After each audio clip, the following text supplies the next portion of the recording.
Welcome dear students. हम कर रहे हैं national means cum merit scholarship के मेंटल एबिलिटी टेस्ट के 2021 के पेपर को सॉल्व, और आज हम करने जा रहे हैं national means cum merit scholarship scheme का 2020-21 का जो पेपर 26 सितंबर 2021 को हुआ था, उसके मेंटल एबिलिटी पोर्शन के एमईटी सेक्शन के question number 16 to 30 in our part 2।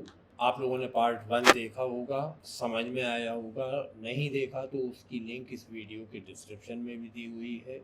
Please part 1 देखें जो क्वेश्चन नंबर 1 to 15 है, और पार्ट 2 जिसमें हम शुरू करने जा रहे हैं फ्रॉम क्वेश्चन नंबर 16। तो get ready.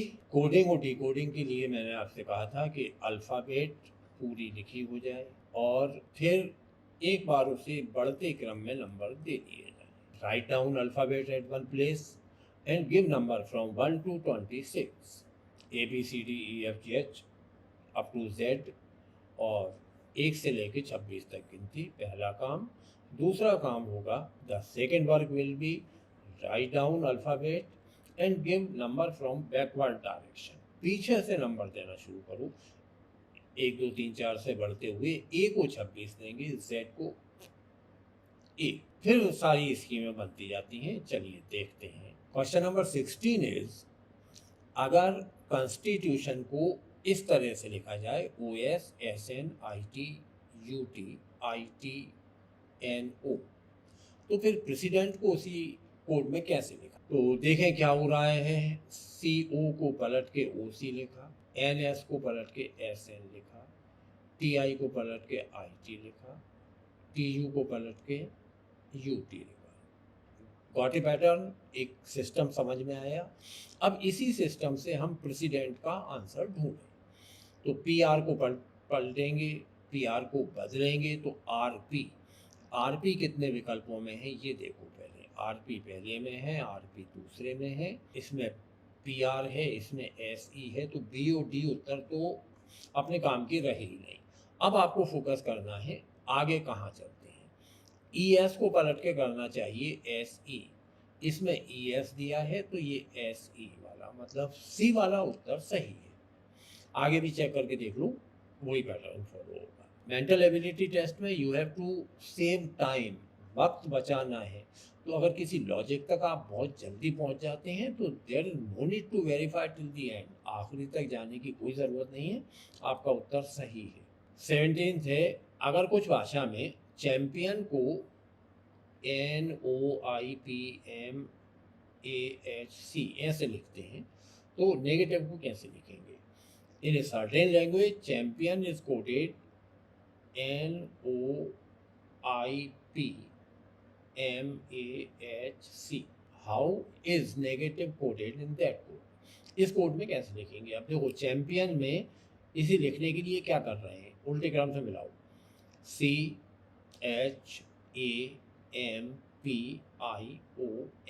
What is it? क्या किया इन्होंने? पूरे उल्टे कर दिए, तो नेगेटिव के पूरे उल्टे कर देते हैं। EV, अब EV कितनी जगह है देखो उत्तर में, EN है, MG है, तो ये दोनों A और B तो खत्म। EV और EV, अब EV के बाद आना चाहिए I, तो इसमें आ रहा है, इसमें भी आ रहा है। I के बाद आएगा T, यहाँ भी है और यहाँ भी। T के बाद आएगा A, तो यहाँ है, इधर नहीं है। EVITAGEN, so the C option is correct. Ashok को अब कोड अगर ZHSLP है तो तारा का कोड क्या होगा?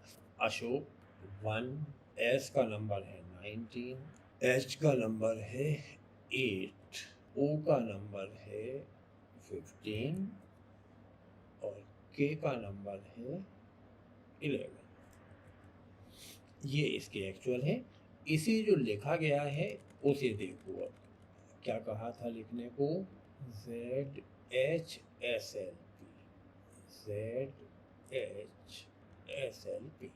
अब ये ZHSLP जो है, ये उल्टे क्रम में यही नंबर है, हम कंफर्म करते हैं। Z देखो कितना है 1, एच उल्टे में कितने नंबर पे है? 19। एस उल्टे में कितने नंबर पे है? 8। एल उल्टे में कितने नंबर पे आता है? 15। और पी उल्टे में आता है 11 नंबर। माने द सेम पैटर्न। अब हमें ढूंढना है तारा के लिए, तो पहले तारा को सही वाली क्रम में लिखें। सही में तारा का क्रम होगा T20 और R80। T की वैल्यू है 20, एक की तो एक है, R की है 9 और फिर A की है 1। अब इसका जो कोड होगा वो होगा रिवर्स में यही पैटर्न। तो रिवर्स में देखो अगर आप, तो अशोक को सीधी अल्फ़ाबेट में जिस क्रम से लिखा जाता है, डिकोडिंग उसकी उल्टी की है। तारा को सीधे में जैसे लिखते हैं उसका उल्टा करो तो GZIZ, ए नंबर वाला सही। 19वां क्वेश्चन है कि यदि कैफे को 3165 और हाइट को 8945 कोड है तो हेड का कोड क्या? सी तीसरा लेटर है, ए पहला है, एफ छठवां है और ई पांचवा। अल्फ़ाबेट के बढ़ते क्रम में इन्होंने नंबरिंग की है। तो एच का मतलब है 8, विकल्पों में से 2 जगह 8 है। ई का मतलब 5 होता है, तो दोनों विकल्पों में 5 नहीं है, मतलब पहला वाला सही है। आगे कंफर्म कर लेते हैं। ए 1 है और डी 4 है, तो A is the correct answer. 20वां क्वेश्चन देखो, जो संबंध मार्च से अगस्त का है तो उसी अनुसार सी से किसका संबंध होगा? Let me repeat.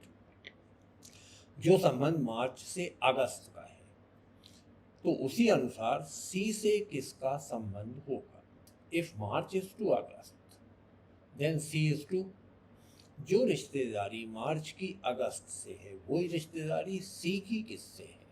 तो मार्च तीसरा महीना है, अगस्त 8वां महीना होता है, सी तीसरा लेटर है, तो A B C D E F G, A B C D E F G H, इसका संबंध होगा एच से जो सी नंबर पे है।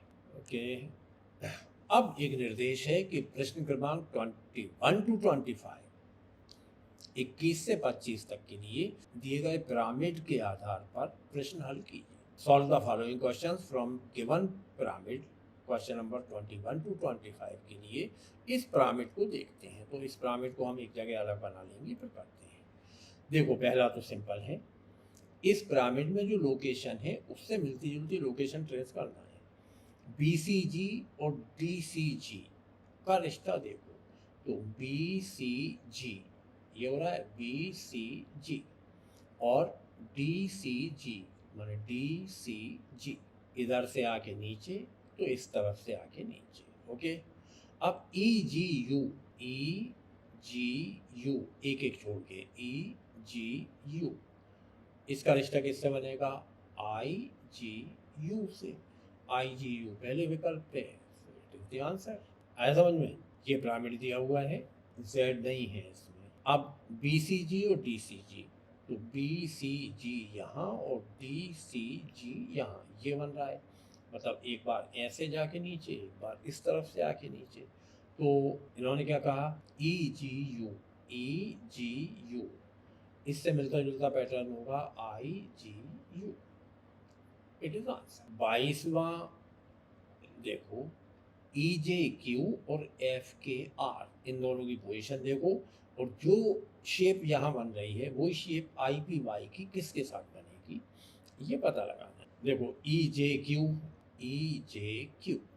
रेड कलर वाला, ये मिल रहा है FKR से, तो FKR सीधे सीधे बगल बगल में चल रहे हैं। IPY को ढूंढना है, IPY ये मिलेगा HOX से, इसी जैसी सीधी लाइन बन रही है HOX। So the answer is HOX। HOX दिया है B नंबर पे, तो B। LTS के MUTL जो रिलेशनशिप यहाँ है वही क्वेश्चन मार्क और MUVN में होगी। तो देखें, LTS के ये MUTL बगल वाले से इधर आया, तो पहला जो खाली है उसे छोड़ भी दें तो MUVN, इसकी रिलेशनशिप बनेगी, यही रिलेशनशिप बनेगी NVWO। NVWO ऑप्शंस में ढूंढ लो कहाँ है, NVWO सी वाला ऑप्शन। 24वां है कि शुरू में क्वेश्चन मार्क है KRSL, लेकिन अगली जो रिलेशनशिप दी है वो है PYXO की पोजीशन और OXWN की पोजीशन। तो पहले हम इन दोनों की पोजीशन देखते हैं। PYXO की पोजीशन, PYXO पैटर्न समझो, PYXO ये हुआ OXWN आया पैटर्न समझ में। तो KRSL अगर यहाँ है तो ये मिलेगा JQR के। Last of this series is JQSPWY। देखते हैं इनका पैटर्न, JQS दो लगातार और एक छोड़ के, और PW लगातार एक छोड़ के Y। तो KRT इससे मिलता जुलता बनेगा KRT, तो OVX विकल्प में ढूंढो, OVX पहले नंबर पे है, ये सही हो। अब निर्देश हैं निम्नलिखित शब्द समूहों में से विजातीय पद माने ऑड वन आउट, ये बहुत इंपॉर्टेंट है और अक्सर 5 प्रश्न इस पे आते हैं। ऑडिटी टेस्ट कहलाता है। बाकी कुल 4 चीजें होती हैं, उनमें से 3 किसी एक तरीके से आपस में जुड़ी हुई होती हैं, एक अलग होती है, बस उस अलग को छांटना होता है। क्वेश्चन नंबर 26, दिसंबर, फरवरी, मार्च और जुलाई। अब है तो सारे महीनों के नाम। अब इन महीनों में कोई एक गुण है जो 3 में होता है, एक में नहीं होता। तो महीने में क्या गुण हो सकते हैं? दिनों की संख्या। दिसंबर 31 का होता है, मार्च 31 दिन का होता है, जुलाई 31 दिन की होती है, लेकिन फरवरी 31 दिन की नहीं होती। So February is the right answer, B. 27, राजा, रानी, राजकुमारी, मंत्री, king, queen, princess and minister. बाकी 3 किसी एक तरह से एक से हैं, एक ऑड है। वो जो ऑड है बस वो जितनी जल्दी समझ में आएगा उतना टाइम बचेगा। राजा, राजकुमारी और रानी परिवार के हिस्से होते हैं, मंत्री उसी परिवार का होना जरूरी नहीं होता, तो मंत्री ऑड है। 28वां, भतीजा, भाई, भतीजी और चचेरा, नेफ्यू, ब्रदर, कजिन और नीस। इनमें से भाई, भतीजा, भतीजी ये भाई या उसके बच्चे बच्ची हैं, जबकि चचेरा उसे कहते हैं जो चाचा का बच्चा या बच्ची होता है, तो सी ऑड है इसमें। 29वां, तुला, शनि ग्रह, मंगल ग्रह, शुक्र ग्रह, Libra, Saturn, Mars and Venus. Libra, Saturn, Mars and Venus. तो आगे समझ में, बाकी 3 ग्रहों के नाम हैं, एक राशि का नाम है। लिब्रा या तुला राशि है, बाकी शनि, मंगल और शुक्र ग्रह हैं। और 30वां है कान, फेफड़ा, आंख और नाखून, ईयर, लंग, आई और नेल्स। नेल्स इसमें ऑड है क्योंकि बाकी तीनों बॉडी के ऑर्गन। तो उम्मीद है ये अच्छा लगा होगा। हम 30 क्वेश्चन कर चुके हैं, और अब अगर ये आपको अच्छा लग रहा है, समझ में आ रहा है, तो please share with all those students who are going to appear in National Mains Cum Merit Scholarship. Thank you for joining me.